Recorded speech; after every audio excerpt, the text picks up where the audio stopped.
Holy 10 coming through achinyomba ED ZANU PF team evara Kashizvigananda matwins vana vaED vana Sewiknet the list goes on ari kudedzera kuti kudai maiziva kuti mamusingadi nemota dzenyu nemari dzenyu kudai musina kumbondipa hanzi you should have never given me your gifts if you knew you could have taken them back, and it's not fear, it's respect at ZANU PF. Don't try me. Anga achitaura zvinhu zvakawanda zvakasiyana siyana. Mukomana is going through a lot. Pane video yatikuda kuti mutarise munzwe zvaari kutaura. Ari kudedza kuti iwe ED dzikama hapana zvamungandiite. Inini ZANU PF ndogona kuipedza. Inini ndiri mukuru. I'm bigger than ZANU PF. Makandishandisa ene zvimakundikandira kure. Muri kufunga kuti ndakapusa here. Handisi guys munodiasterera munzwe mahuhwani zvakaoma.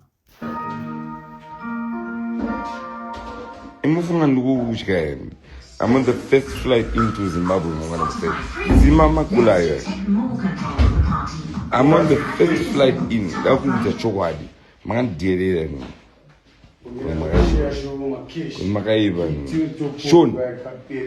Sean, if your guys vakazozvizwa o vakazokuudza zvamakandiita padheni pangu zvezvo ndikudzoka padheni papo.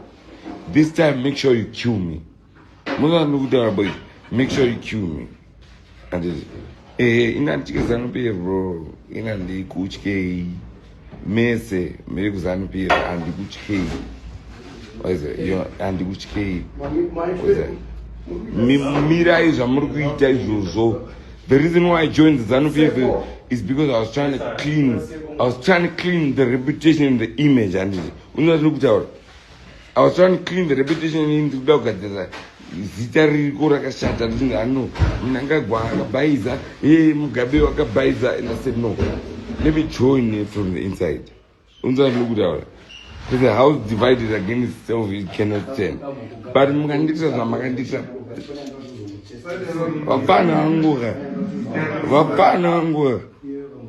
vapana lokupedza imesi. Inini I can end the ZANU PF today.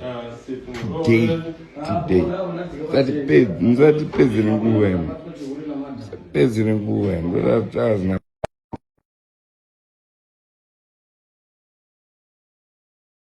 Bwana black out yorumiki wakapedza. Avamana munopera. Unzwa munopera.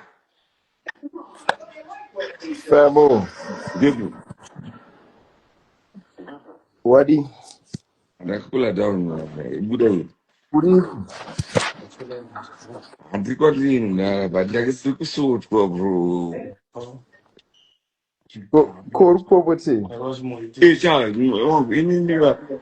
I'm bigger than the ZANU PF. I'm bigger than the ZANU PF.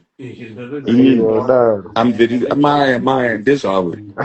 The only reason one or anything is because I still respect the comrade, the commander of the defense forces, comrade D.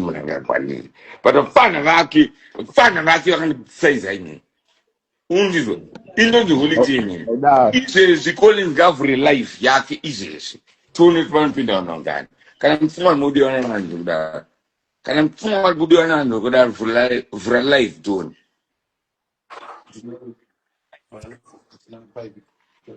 Don't mess with me. Do not mess with me. Manzo, do not mess with me. And as one Dochka, let me tell you something. I will be in Harare, man. What am I saying? I'm talking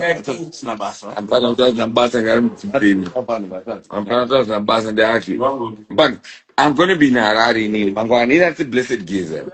But that's a blessed geezer. Okay. Inini anti apana odoshka, apana zadoshka. Inani blessed geezer. Okay. Mangwana, I'm on the first flight inside Harare. Ndugu yes. And if I take back all these over there. Don't know how. Yes, someone talk about this. You guys, in fact, Jairi. Okay, in fact, Jairi. Messi. You don't know trust. Okay, in a blessed gaze. What's up? Yo,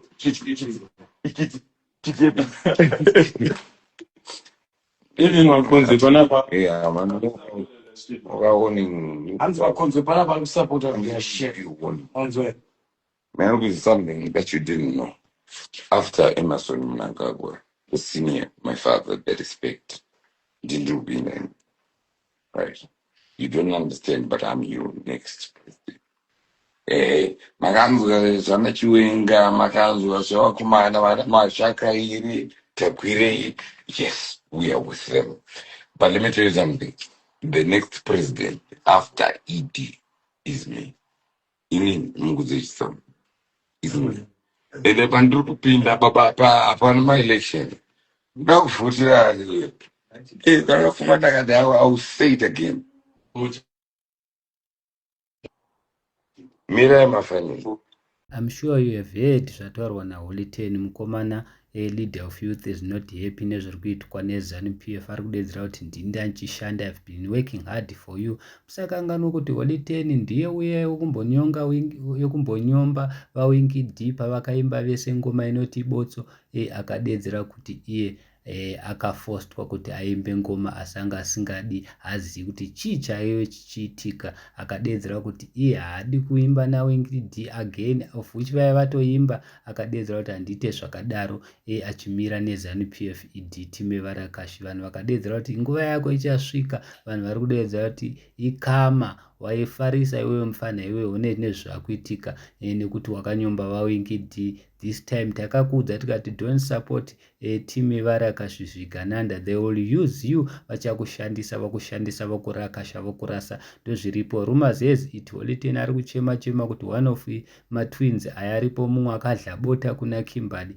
ari kudedzera kuti mota vakamutorera nemari, vakamutorera nemba, zvinhu zvakawanda zviri kutaurwa naHoly Ten. Handisi guys tinoti kudini azvo, asi ari kudedzera kuti I've been working so hard to clean up ED's name and you people think you can just do that to me. Ndozviri kutaurwa naHoly Ten Chematama. Ari kudedzera kuti should have never given me your gift if you knew you couldn't.